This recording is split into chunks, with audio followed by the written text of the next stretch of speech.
अस्सलाम वालेकुम प्यारे दोस्तों, गुजारिश है कि हमारे चैनल को सब्सक्राइब जरूर कीजिए और साथ ही साथ बेल आइकॉन के बटन को दबा दीजिए ताकि हमारी अगली वीडियो का नोटिफिकेशन आपको मिल सके। शुक्रिया।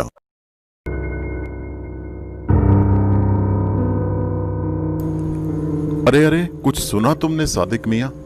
नहीं, लेकिन बात क्या है, आखिर हुआ क्या और तुम इतनी परेशान क्यों हुई जा रही हो?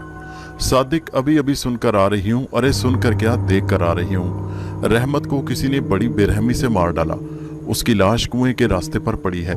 बेचारा बहुत भले मानस आदमी था, लेकिन जालिमों ने मार डाला। लेकिन मासी, किसने मारा और क्यों मारा रहमत को? अरे उसी चुड़ैल ने मारा है जो कुएं पर कब्जा जमाए बैठी है और कुछ दिनों से लोगों को बेरहमी से मार रही है। लेकिन रहमत को तो पता था ना उस चुड़ैल का, फिर वो कुएं की तरफ क्यों गया? सारा गांव जानता है कि पीर बाबा ने कुएं की तरफ जाने से मना कर रखा है। इससे पहले बाबा मेहरदीन और आरिफ भी तो इसी तरफ जाने से मरे थे। उस चुड़ैल ने उन्हें मार डाला था और फिर गांव के सब लोगों को ताकीद की गई कि कोई कुएं के पास जाने की कोशिश न करे। उसके बावजूद भी रहमत उस तरफ चला गया, तो इसमें किसी का क्या कसूर? उसने खुद अपनी मौत को गले लगाया है। अरे सादिक, कैसी बातें करते हो? उसका भी क्या कसूर? मौत ले गई उस बेचारे को वहां तक।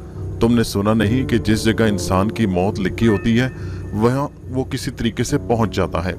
रहमत के साथ भी हुआ ना, मौत उसे वरगला कर ले गई।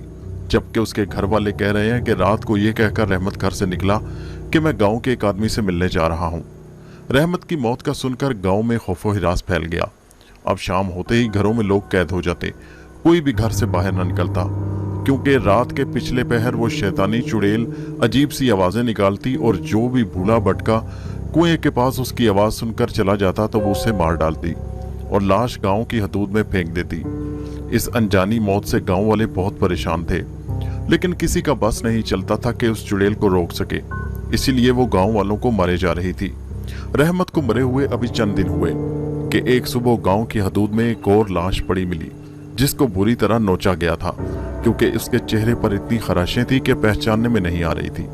कि अचानक गांव के एक लड़के ने लाश देखकर रोना शुरू कर दिया और कहा, ये तो हमारे बाबा शफी हैं, जो रात को ये घर से कहकर निकले कि मैं खेतों को पानी लगाने जा रहा हूँ। हम घर वालों ने बाबा को बहुत रोका, लेकिन उसने कहा, मुझे कुछ नहीं होगा, तुम लोग फिक्र ना करो, मैं कुएं की जानिब नहीं जाऊंगा।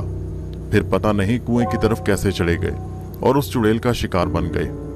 गांव वालों के लिए बाबा शफी की मौत बहुत बड़ा सदमा थी, जिसने पूरे गांव को अपनी लपेट में ले लिया। जहां लोग शाम के वक्त अपने घरों में चले जाते, अब ज्यादातर दिन का वक्त भी घरों में गुजरने लगा। गांव वाले बेचारे मजबूर थे। रात गहरी हो रही थी, हर तरफ सन्नाटा तारी था। इसी दौरान रात में सादिक के घर का दरवाजा जोर से खटकने लगा। सादिक चारपाई से उठकर सोचने लगा कि इस वक्त कौन आ गया। अल्लाह खैर करे, चलकर देखता हूँ। सादिक ने जैसे ही दरवाजा खोला, एक बूढ़ी औरत अंदर चली आई, जिसे देखकर सादिक हैरान होते हुए बोला, अरे मौसी, तुम और इस वक्त हमारे घर खैरियत है ना? अरे सादिक, अभी तो खैरियत है, लेकिन मुझे आगे खैरियत नहीं लग रही। अब देखो ना, हमारे गांव में कितनी खौफनाक बात हुई है। गांव में इतना खौफो हिरास फैल चुका है कि कोई शाम होते तो क्या, दिन में भी बाहर निकलने से परहेज करता है। मेरी और बहू और बेटा बच्चों को लेकर शाम होने से पहले ही ससुराल के पास मैके चले गए और मैं घर में अकेली रह गई। मेरी बहू बहुत डर गई है। रोज किसी न किसी की मौत, ये कोई नई बात तो नहीं। मेरा बेटा और बहू ये कहकर चले गए कि हमें यहाँ मरना नहीं। मैंने कहा, बेटा मुझे भी साथ ले चलो, तो वो कहने लगा, माँ जी आप यहीं रहें, घर की देखभाल करें। तुम जानते हो बेटा, गाँव में कितनी दहशत फैली है। उस चुड़ैल ने कितना खौफ फैला रखा है और जान किसको प्यारी नहीं होती। मैं डर के मारे अकेली होने की वजह से तुम्हारे घर आ गई। अरे कोई बात नहीं मासी, तुम हमारे घर में रह लो जब तक तुम्हारा बेटा और बहू वापस नहीं आ जाते। पता नहीं ये चुड़ैल और कितने बेगुनाह लोगों का खून करेगी। आखिर हमने इसका बिगाड़ा क्या है जो यूं ये लोगों की जान से खेल रही है? सादिक, मुझे तो उसके बारे में सोचकर बड़ी फिक्र होती है। अरे मासी, तुम फिक्र ना करो, मैं हूं ना, तुम यहीं सो जाओ, मैं तुम्हारे लिए अंदर चारपाई लिखवा देता हूँ। ठीक है सादिक बेटा, मैं यहीं लेट जाती हूँ। वैसे मुझे नींद तो नहीं आएगी, लेकिन हो सके तो तुम भी जागते रहना, मुझे हौसला होगा। अच्छा मासी, मैं सोता नहीं, बस तुम बेफिक्र हो जाओ। सुबह हुई तो एक और लाश का तोहफा गांव वालों को मिला। ये लाश गांव के एक नौजवान लड़के शहबाज की थी। मासी को जैसे ही पता चला कि गांव में एक और लाश मिली है तो वो फौरन पहुंच गई। लाश को देखकर मासी रोने लगी और कहने लगी, कितना प्यारा बच्चा था शहबाज, कभी किसी से कोई शरारत नहीं करता था। बेचारा ये भी खूनी चुड़ैल के हाथों मारा गया। पता नहीं हमारा क्या बनेगा। देखो कितनी बेरहमी से बेचारे को मार डाला, कितना फूल सा चेहरा था इसका। जालिम को मारते हुए ख्याल भी नहीं आया। कब तक लोग मरते रहेंगे उस चुड़ैल के खौफ से। फिर मासी वापस सादिक के पास आई और उसे शहबाज की मौत के बारे में इत्तला दी, जिसे सुनकर सादिक तड़प कर रह गया और बोला, वो चुड़ैल गांव के लोगों को मारे जा रही है और हम कुछ नहीं कर सकते। अगर इसी तरह चलता रहा तो गांव की आबादी खत्म हो जाएगी, कोई जिंदा नहीं बचेगा। सब गांव वालों को चाहिए कि मिलकर कुछ करें। अरे सादिक बेटा, ऐसा करो, तुम गांव वालों से कहो कि वो कुटिया वाले पीर बाबा के पास जाएं, वो यकीनन कुछ करेंगे। मुझे उम्मीद है वो जरूर हमारी मदद करेंगे। पहले भी उन्होंने हमारी मदद की। अब अगर हमने बर वक्त कुछ ना किया तो ये पूरा गांव कब्रिस्तान बन जाएगा। तुम ठीक कहती हो मासी, मैं अभी गांव वालों को लेकर पीर बाबा के पास जाता हूँ। ये कहकर सादिक घर से निकला और काफी सारे गांव वालों को लेकर पीर बाबा की तरफ चल पड़े। काफी देर के बाद गांव वाले पीर बाबा के पास पहुंचे और उन्हें सारी सूरत हाल से आगाह किया। पीर बाबा ने कहा, अगर ऐसा है तो मुझे तुम्हारे गांव जाना होगा और देखना होगा कि कहीं वो चुड़ैल गांव की हदूद में आकर तो नहीं मारती लोगों को। ठीक है बाबा, आप अभी हमारे साथ चलिए। शाम होने से पहले ही पीर बाबा सादिक और गांव वालों के हमरा गांव पहुंच गए। थोड़ी देर आराम करने के बाद शाम ढलते ही पीर बाबा ने अपने इल्म से पता लगाया कि वो चुड़ैल गांव में दाखिल नहीं हो सकती, वो गांव में आकर लोगों को नहीं मारती। फिर पीर बाबा ने कहा, गांव वालों, मैंने पता कर लिया है, गांव के इर्द गिर्द हिसार मौजूद है। वो गांव की हद में नहीं आ सकती, बल्कि मरने वाले खुद उसके पास चलकर जाते हैं, जिन्हें मारकर वो अपना गुस्सा ठंडा करती है और बाद में गांव के अंदर फेंक देती है। अब इसका बेहतरीन हल ये है कि कोई भी गांव वाला दिन को या रात को कुएं की तरफ ना जाए, चाहे कुछ भी हो जाए, इसी में तुम्हारी भलाई है। इसके बाद पीर बाबा ने सादिक से कहा, सादिक मियाँ, रात काफी हो गई, तुम ऐसा करो, मुझे मेरी कुटिया तक छोड़ आओ। सादिक ने मुस्कुराते हुए कहा, क्यों नहीं पीर बाबा, चलिए। और दोनों वीरान रास्ते पर चल पड़े। कुटिया तक पहुंचते पहुंचते रात काफी गहरी हो गई। सादिक ने पीर बाबा से इजाजत ली और वापस गांव की तरफ चल पड़ा। उसके दिल में तरह तरह के ख्यालात आ रहे थे। रास्ता सुनसान था और अगर मैं अकेला हूं, कोई चुड़ैल आ गई तो फिर मैं कैसे बचूंगा। फिर खुद ही इन ख्यालात को ये कहकर रद्द कर दिया, अरे गांव के गिर्द तो हिसार मौजूद है, वो चुड़ैल यहाँ कैसे आएगी, और वैसे भी अब थोड़ी दूर ही तो गांव है, बस मैं पहुंचने वाला हूँ। इन्हीं ख्यालात में जब सादिक रास्ते में झाड़ियों के करीब से गुजरा तो उसे किसी बच्चे के रोने की आवाज आई। वो चौंक गया और अपने कान आवाज की तरफ लगा दिए। फिर झाड़ियों के अंदर से बच्चे के रोने की आवाज आई। उसने आवाज के पीछे अपने कदम बढ़ा दिए और जब वहां पहुंचा तो ये देखकर हैरान रह गया कि झाड़ियों के बीच एक बच्चा बैठा हुआ रो रहा था। सादिक ने जैसे ही उसे उठाने के लिए हाथ बढ़ाए तो बच्चे ने एकदम से अपना रूप बदल लिया। अब वहां सामने एक भयानक शक्ल वाली चुड़ैल थी। उसने चश्मे जदन में सादिक को पकड़ डाला और उसकी गर्दन दबोच दी। सादिक बेचारे ने जान छुड़ाने के लिए हाथ पैर मारे, मगर वो उससे बच न सका। उसने सादिक को मार डाला और लाश गांव जाने वाले रास्ते पर फेंक दी। सुबह हुई, जब लोग उस रास्ते से गुजरे तो सादिक की लाश मिली। गांव वाले खौफो हरास में सादिक की लाश देखकर उसे उठाकर गांव ले गए। अब तो पूरे गांव वालों को यकीन आ गया कि वो चुड़ैल पूरे गांव से इंतकाम लेगी और इस तरह एक एक करके पूरे गांव के लोगों को मौत के घाट उतार देगी। गांव में दहशत की फिजा फैली थी कि उन्हीं दिनों गांव में एक नूर मोहम्मद नाम का एक लड़का जो शहर से किसी को मिलने आया। गांव में कुछ दिन गुजारने आया कि वापस फिर घर जाऊंगा। नूर मोहम्मद गांव पहुंचकर अपनी नानी से मिला तो बहुत खुश हुआ और बाकी रिश्तेदारों से भी मिला। उसे जो खुशी अपनी नानी के चेहरे पर पहले दिखाई देती थी वो इस बार दिखाई नहीं दी। वो कहने लगा, नानी क्या बात है, आप परेशान हैं? कुछ नहीं बेटा, बस तुम 1-2 दिन यहाँ रहो और उसके बाद चले जाना। वो बड़ा हैरान हुआ। नानी ने ऐसा तो पहले कभी नहीं कहा था। वो कई हफ्ते आकर गांव में रहता था।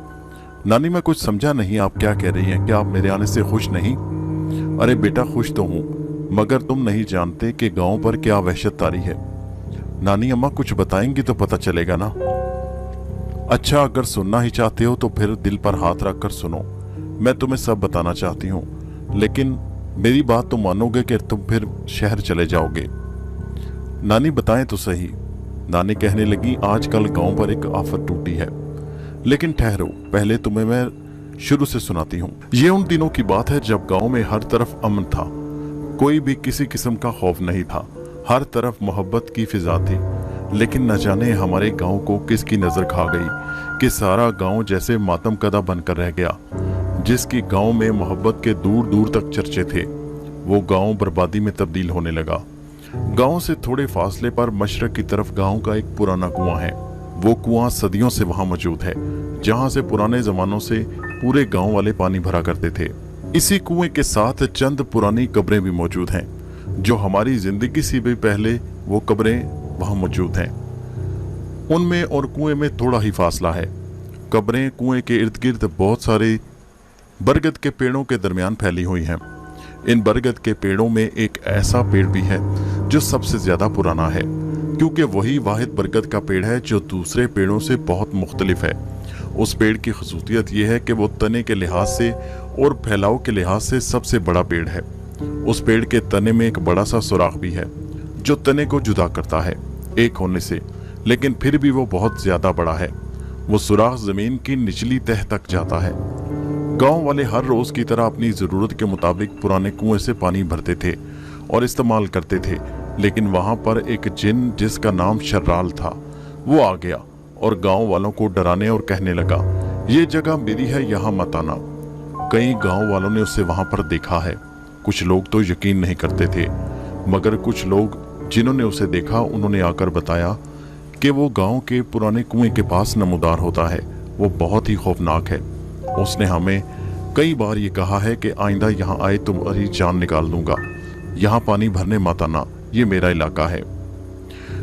ये पहली बार हुआ था, इसलिए गांव वाले काफी परेशान थे। फिर गांव वालों ने पास वाले पीर बाबा को बुलाया और सारी बात बताई।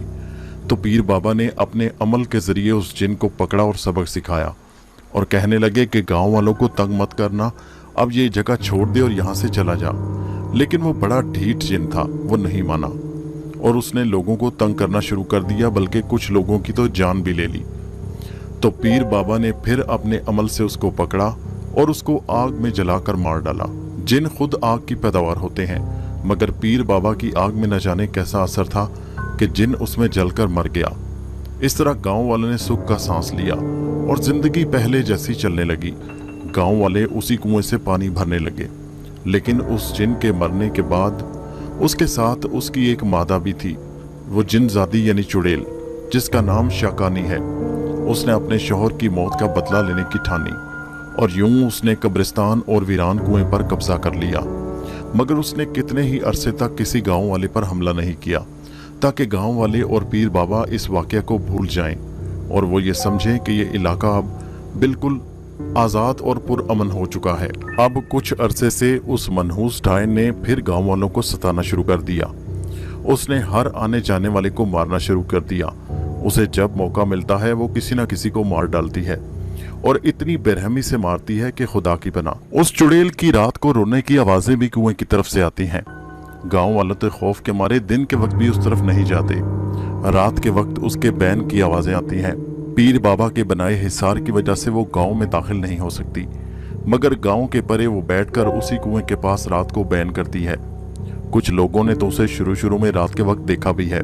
पहले कुछ लोगों का ख्याल था कि वो कुएं के अंदर रहती है, यानी उसने कुएं को अपना मस्कन बना रखा है।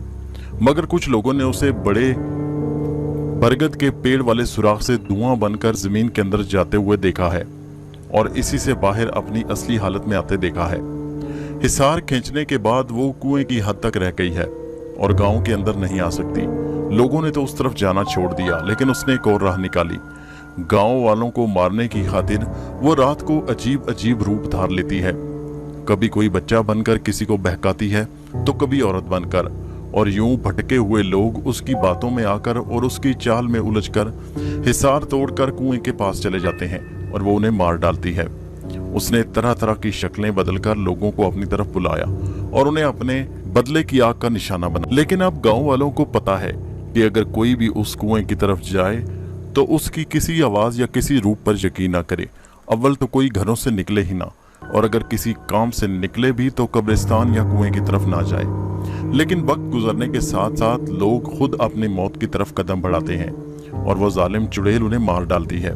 उस दिन से लेकर आज तक गांव के बहुत सारे लोग वो मारे जा चुके हैं। उनकी बात सुनकर नूर मोहम्मद परेशान हो गया और कहने लगा, ये तो बहुत जुल्म है नानी, इसको रोकना चाहिए। नहीं बेटा, उसे नहीं रोका जा सकता। पीर बाबा ने उसे हिसार तक कैद कर दिया है। मैं तुमसे यही कहूंगी कि तुम 2 दिन रहकर फिर चले जाना। मैं तुम्हारी खैरियत चाहती हूँ। नूर मोहम्मद कहने को तो खामोश हो गया, मगर दिल ही दिल में सोचने लगा कि वो जरूर उस चुड़ैल को देखेगा और हो सके तो उसे इस जुल्म से बाज रखने की कोशिश करेगा। उसके दिल में उस चुड़ैल से मिलने की तड़प जागने लगी। वो रात को जाया नहीं करना चाहता था। वो नानी से कहने लगा, मुझे नींद आ रही है, और वो उनसे बहाना करके सोने चला गया। मगर जैसे ही सब घर वाले सो गए, नूर मोहम्मद ने चुपके से दरवाजा खोला और पुराने कुएं की जानिब चल पड़ा। पूरा गांव सन्नाटे में डूबा हुआ था। हर तरफ गहरी खामोशी और वीरानी का राज था। लेकिन नूर मोहम्मद बेखौफ कुएं की जानिब जा रहा था। और आखिर नूर मोहम्मद जब गांव के किनारे पहुंचा तो सामने उसे वो पुराना कुआं नजर आया। वो कुछ देर सोचता रहा, फिर उसने कदम आगे बढ़ा दिए। ये हिसार तोड़ना बहुत बड़ा रिस्क था, लेकिन नूर मोहम्मद हिसार तोड़कर उस कुएं के पास जाकर खड़ा हो गया। उसे दूर एक अजीबो गरीब औरत बैठी हुई नजर आई, जिसका सर झुका हुआ था। नूर मोहम्मद ने उसे आवाज दी, ऐ चुड़ैल, मैं हाजिर हूं। देखो, मैं तुमसे मिलने आया हूं और तुम्हें इस जुल्म से रोकना चाहता हूं। औरत बदसूर सर झुकाए बैठी रही। चंद लम्हों बाद उसने अचानक से अपना चेहरा उठाया और घुमाकर उसकी तरफ देखा। वो बिल्कुल एक औरत थी, उसमें कोई ऐसी चुड़ैलों वाली बात नहीं थी। कुछ देर तक वो नूर मोहम्मद को देखती रही और फिर कहने लगी, मेरे करीब आओ, मैं तुमसे मिलना चाहती हूँ नौजवान। नूर मोहम्मद बिला खौफ उसकी तरफ बढ़ने लगा। उसके पास पहुंचा।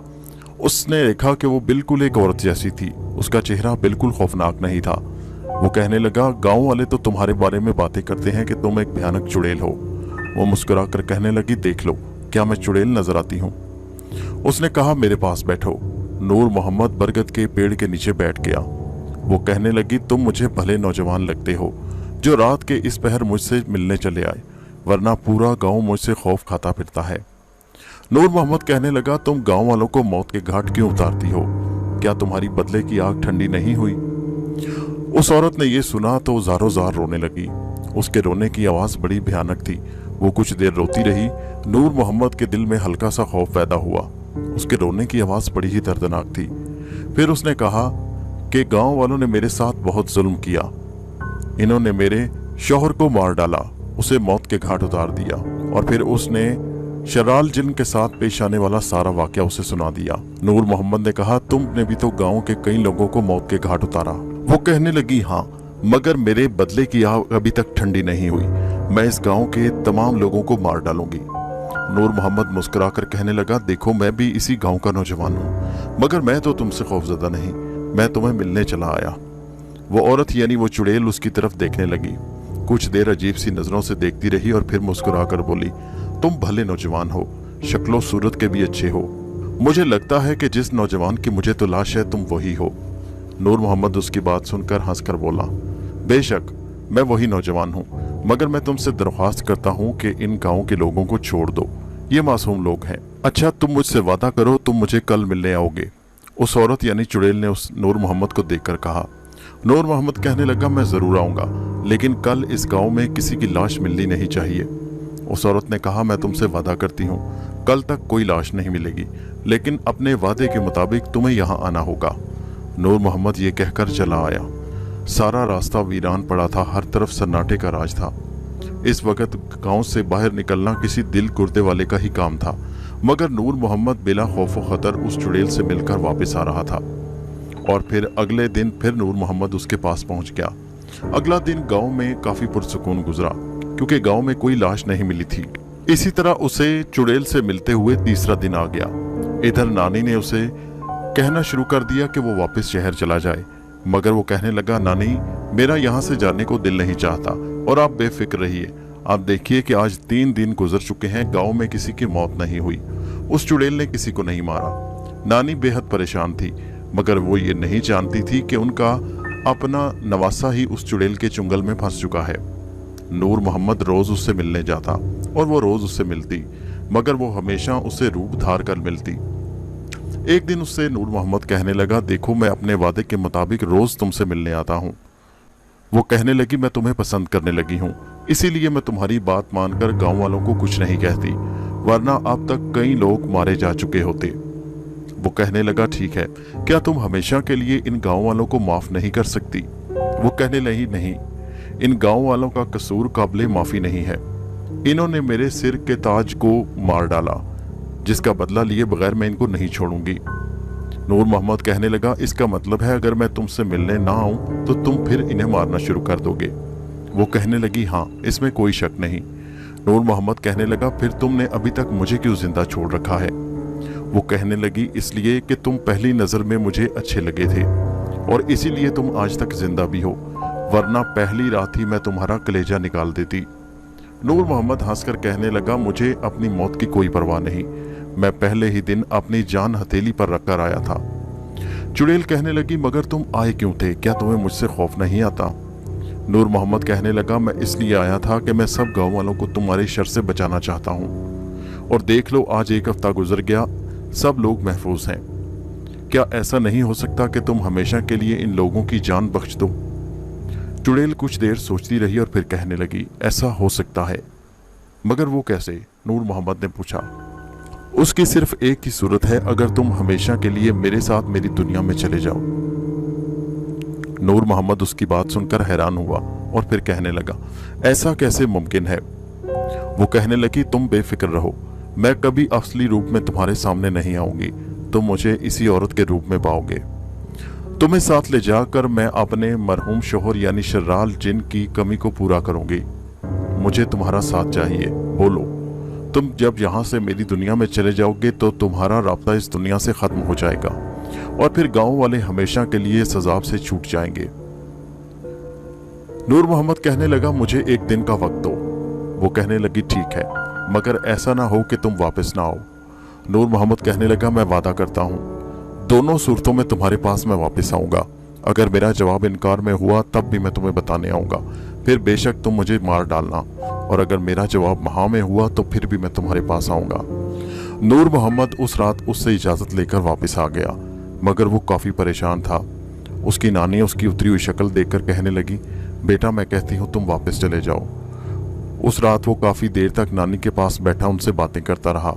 अगले दिन सुबह भी उनसे कितनी ही देर इधर उधर की बातें करता रहा और कहने लगा, नहीं नानी, बस मैं चला जाऊंगा, आप मुझे माफ कर दीजिए अगर मैंने आपकी बात ना मानी। फिर उस रात वो उस चुड़ैल से मिलने के लिए चला गया। वो चुड़ैल कुएं के पास बैठी उसका इंतजार कर रही थी। रात के सन्नाटे में नूर मोहम्मद तेज तेज कदमों से चलता हुआ कुएं की तरफ बढ़ रहा था। कुएं के पास पहुंचकर उस औरत ने उसे देखा तो खुशी से कहने लगी, मुझे यकीन था तुम आओगे, तो फिर बोलो तुमने क्या फैसला किया? नूर मोहम्मद आगे बढ़ा और हंसकर हाथ बढ़ाकर कहने लगा, मैं हमेशा के लिए तुम्हारे साथ तुम्हारी दुनिया में जाना चाहता हूँ। मैं इसलिए जाना चाहता हूँ कि इन तमाम गांव वालों की जिंदगियां तुम बख्श दो। वो चुड़ैल उसकी बात सुनकर खुशी खुशी आगे बढ़कर उसका हाथ पकड़ा और फिर उसे लेकर बरगद के उस दरख्त की तरफ बढ़ गई। कुछ दिनों में वो दरख्त को देखती रही और फिर उसने एकदम फिजा में छलांग लगाई। उसके छलांग लगाते ही नूर मोहम्मद भी फिजा में उसके साथ उछला और फिर दोनों वो उस सुराख के अंदर गुम हो गए। इसके बाद हमेशा के लिए उस बरगद के पेड़ और कुएं से उस चुड़ैल का हमेशा के लिए मस्कन खत्म हो गया। अगले दिन नूर मोहम्मद गांव से गायब था। ना ही उसकी लाश थी और ना ही वो खुद कहीं था। गांव वालों ने उसे बहुत ढूंढा। उसकी नानी रो रो कर बेचारी पागल हो गई। जब नूर मोहम्मद की लाश भी कहीं ना मिली तो नानी बेचारी इसी सदमे से मर गई। मगर उसके बाद ये हुआ कि गांव में से हमेशा के लिए उस खूनी चुड़ैल का खात्मा हो गया। इस कहानी को अपने दोस्तों सहेलियों के साथ व्हाट्सएप और फेसबुक पर जरूर शेयर कीजिए। हमारे चैनल को सब्सक्राइब कीजिए। शुक्रिया।